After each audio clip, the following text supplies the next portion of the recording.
Now available in paperback and e-readers, Isis, Samurai Goddess. The goddess next door takes on kung fu killers in this action-packed martial arts Isis series adventure. Get Isis, Samurai Goddess in paperback and e-readers today. I had low expectations of the CW's Black Lightning show when I heard a black feminist, Mara Brock Akil, and a white liberal, Greg Berlanti, were in charge of producing this show. And that low expectation was due to the fact that there was no black male involvement in a show about a black male superhero. Now, my expectations are even lowered because now I hear and have read that your Black Lightning will not be a part of the extended Berlantiverse or the extended DC television universe. And that means that your Black Lightning will not be interacting with Stephen Amell's Arrow or The Flash or The Legends of Tomorrow or Supergirl. So we won't be seeing Black Lightning teaming up with anyone or interacting with anyone as a larger part of the DC television universe. No, the Black Lightning show is going to be separate from the DC television universe, and that's pretty much detrimental to the show overall from a panoramic perspective. Now, when you look at this move to separate Black Lightning from the DC television universe, it's pretty much not a good way to go, because without those shows to build this show up, there's no anticipation or incentive for the new viewer to come in to watch it. And it's really backwards when I think about it, because I understand Black Lightning's history, and Black Lightning's history has some serious connections to Superman. So you would think they would have made efforts to pretty much try to establish the character as a spin-off in a Supergirl episode, or introduce the character in a Supergirl episode, then segue into his own show, and that would be a way to build an audience for the show. But no, Mara Brock Akil and Greg Berlanti decided to go in a different direction, and this direction pretty much cuts off the momentum the show would have had and its connections to the source material. Again, your Black Lightning operates in Metropolis, and this would have been an opportunity to have Supergirl visit Metropolis, have Tyler Hoechlin play Superman in Metropolis, and then introduce Black Lightning, his supporting cast, and his rogues such as Tobias Whale in 1 or 2 episodes, which then segue into the first 2 or 3 episodes of Black Lightning and pretty much establish his part of Metropolis as part of the larger Berlantiverse, and pretty much establish him as part of the DC television universe. But instead of going in that direction, Mara Brock Akil and Greg Berlanti are going to have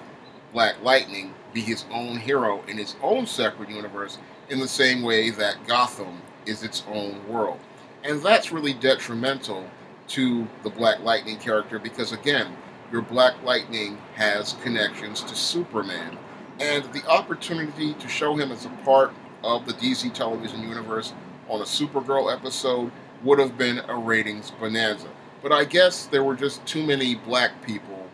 in the Berlantiverse as it stood right now, with the bumbling, stumbling Mr. Terrific, the Guardian of the Friend Zone, John Diggle, and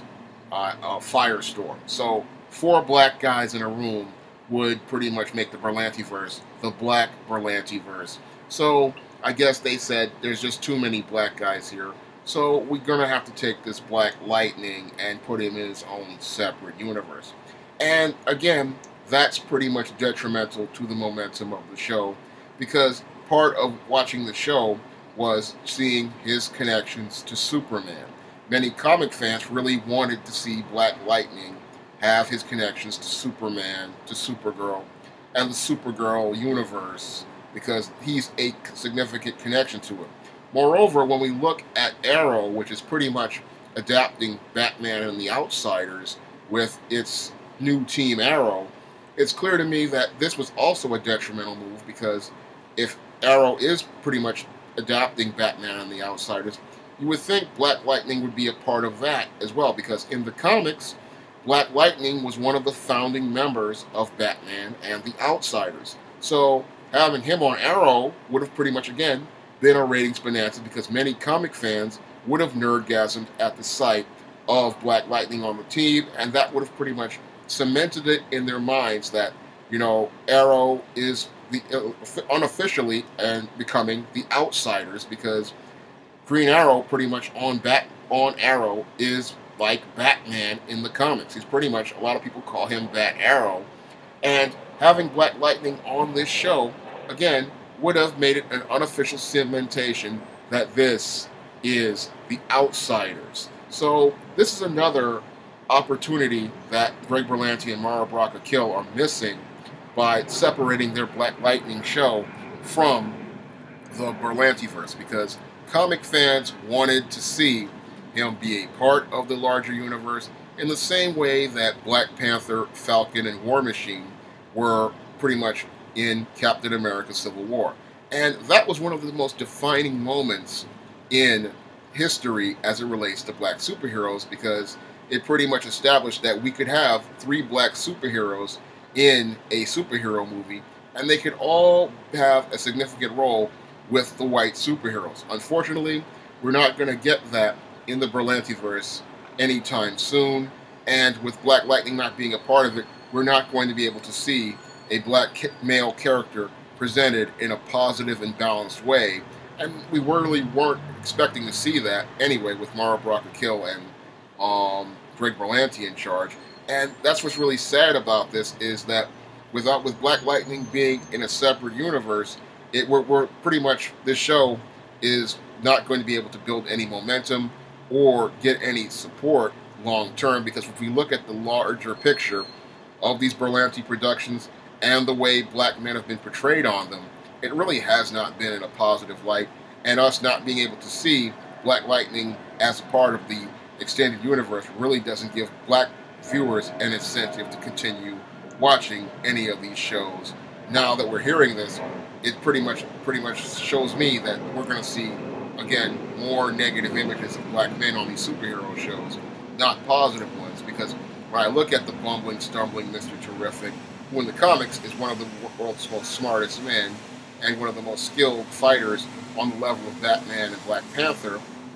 being knocked down to an idiot, and then I look at Firestorm, who has not really been used effectively. I look at John Diggle the Butler, and then I look at who was the way Martian Manhunter and Kid Flash have been used.